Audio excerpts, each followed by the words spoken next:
It seems U.S. citizens got a need. A need to secede!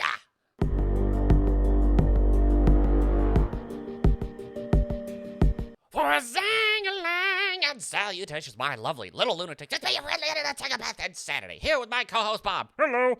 And today, on the ENSane Report, we got 47% of West Coast Dems, 66% of Southern Republicans, 37% overall of Americans who wish to go their own way. A peaceful divorce. Balkanization. Secession. But before we get on with that, make sure to subscribe and follow us on Locals, Rumble. Minds, And PocketNet.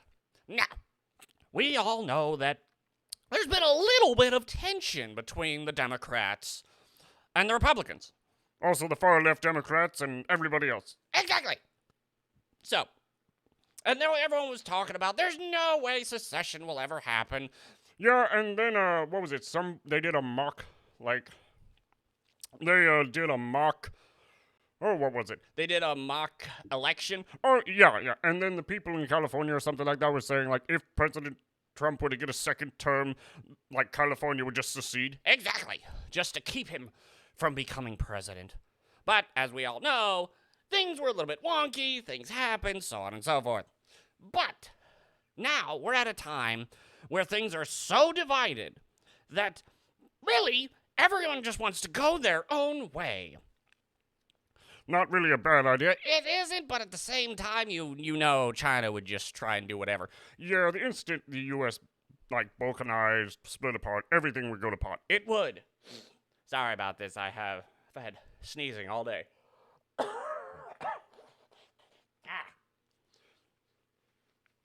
Can't wait to get those shots for our allergies. Oh, I can't either.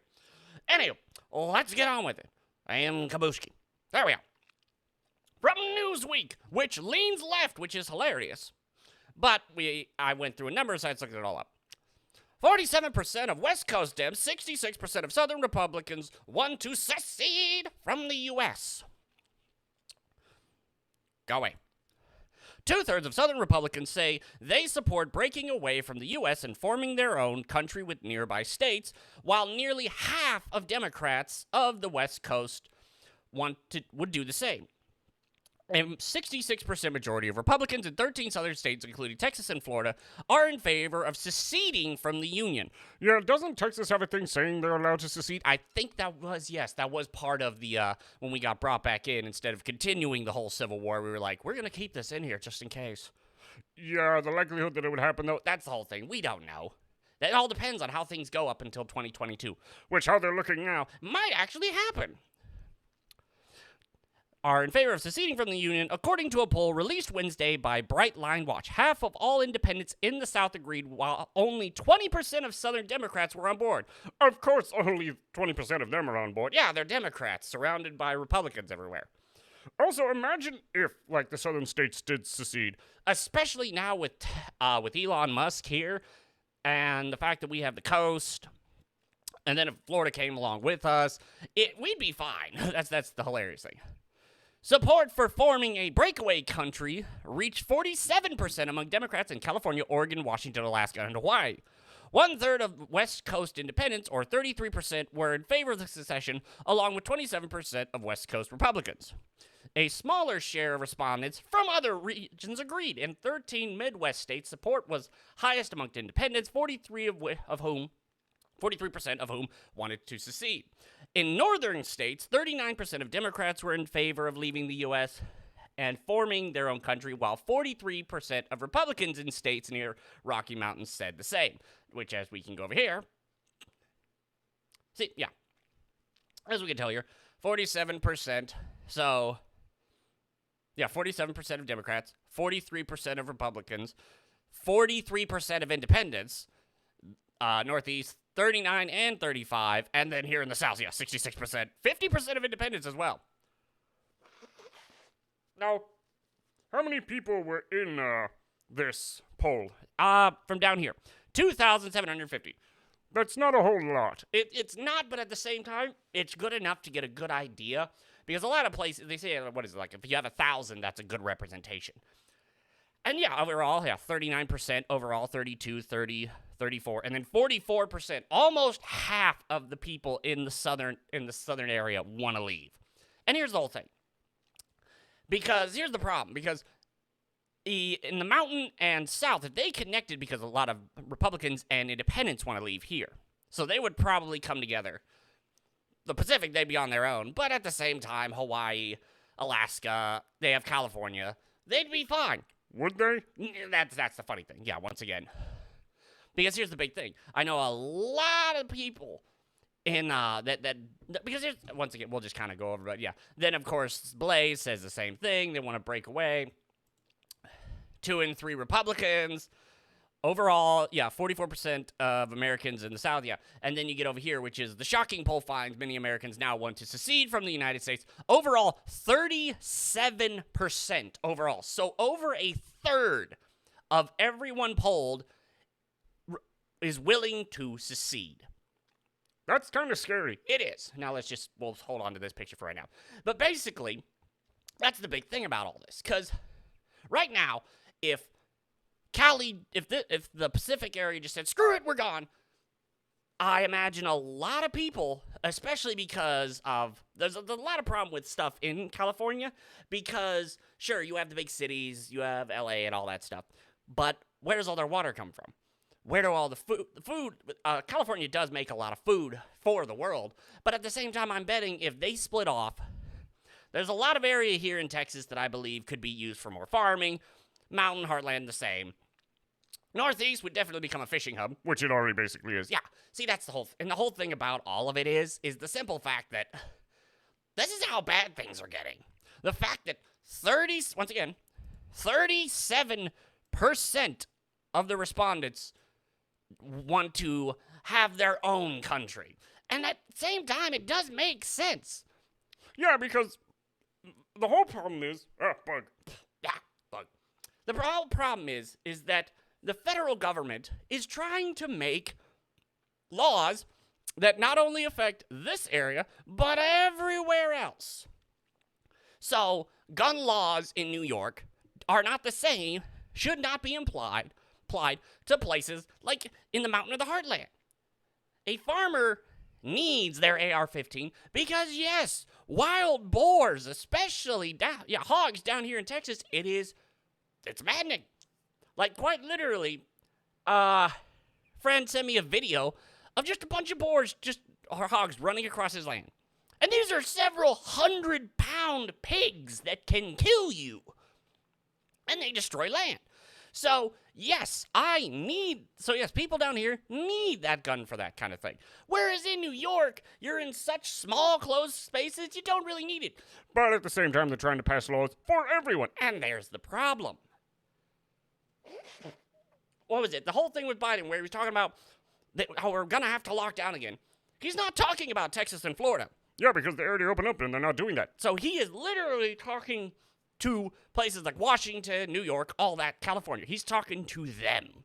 Because, what was it? He says, the actions of the GOP wanting to take back, like, reform, not even reform, but with all the voting laws that were put on because of the pandemic, the GOP says, like, nah, we don't need all those anymore. And the Democrats are screeching racism. And Joe Biden said that this is one of the worst things since the Civil War. Like, the worst things on voter rights and all since the Civil War. That just, once again, it's common sense stuff. Like, the whole thing of, you need an ID to do this. And yet the Democrats are saying that's racist. Because they believe, they want normal people to believe that certain minorities are too stupid to know how to do this. So it's getting to that point where it's that separated. It's that crazy. Also the fact that the people who were let in during January 6th are being held without bond, beaten, if the stories are to be believed, and whereas Antifa's just allowed to go free and all. Yeah, so the Republicans are at that point where they look at all the big tech stuff, look at the current administration, look at all that. It's obvious that the Republicans, a Republican is a second-class citizen to a degree. They're going to be treated differently, by the government, because, yeah, once again, I said something that didn't go against Twitter's rules. And we've received death threats. And those people are still on, and I got banned. So, it's really gotten to that point where, once again, just remember, overall, 37% of people feel as if it'd be better overall just for these these areas to become their own place. Like, what is it? I think there was something going on in Oregon. Yeah, if I remember correctly, part of the state was like, we don't want to be part of this anymore. We want to go somewhere else. And at the same, because once again, they're not being treated the same. They're being told and allowed that Antifa can go do whatever they want. And they're like, we don't like that. Well, too bad. You're part of this state, and we say what goes. We don't want to be a part of it anymore. So that's the scary thing about all this. Because once again, say those 5 separate areas were to balkanize and basically become their own different states. The big thing, there's a lot of things to be talking about. What about the military? What about trade? It'd be Brexit. Yeah, no, it would be Brexit. But at the same time, just trying to think the logistics of, that's the biggest thing. The secession thing is not going to happen unless shiz really hits the fan. But balkanization, however, is much more likely. What is balkanization? If I remember correctly, there was, I'm trying to remember, because balkanization was taken off of a place, the bulk or something like that, where literally they were just like, they started breaking apart, like, nah, we're going to be our own thing. And once again, if you look, 5 different places, and you'd have the Pacific, all these 5 different places would become their own areas. So, and because we all live on it'd be a lot like Brexit, because we all live in the same area, well, on the same landmass, so we'd have to get along somehow. But at the same time, there's a reason why but we just look at the sanctuary cities. They're not following federal laws. Weed is still illegal federal-wise. And yet, also the legal immigrant sanctuary cities, and now the 2A sanctuary cities. Yeah, no, it's becoming more and more that the states are deciding that, no, we're done with this. We are going to rule our own. Yeah, what was it? Abbott specifically said that in Texas, they're not going to help federal agents. Nope. But at the same time, another thing that's kind of pushing all this, you look at the capital city police, which are supposed to deal with stuff about the Capitol. And they're opening 8 intelligence-style places, one in California, one in Florida. But they're the Capitol Police. Yes. They're getting ready to continue the persecution of those that stand against them. Yeah, this is all going to end up bad, isn't it? We can hope the biggest thing now, big tech needs to have their reins very much pulled in. Because get rid of them, and a lot of this stuff probably wouldn't be happening. Because crazy people say crazy things on one side and are perfectly allowed to say them, whereas crazy people on the other try to say anything and they're completely gone, so all you ever hear are the crazy people on the left screaming craziness. And if you dare go against it, you will be unpersoned. But that's the scary thing. But we'll have to see what happens. 2022 is going to be one hell of a year. Oh, yes, and I can't even imagine 2024. Yeah, hopefully we'll be out of here by then. Yeah. Anywho, that'll be the end of this little video. If you like this video, then check the like button and subscribe for more. ENSane alert! And I will see you all later. Bye, everyone. Bye.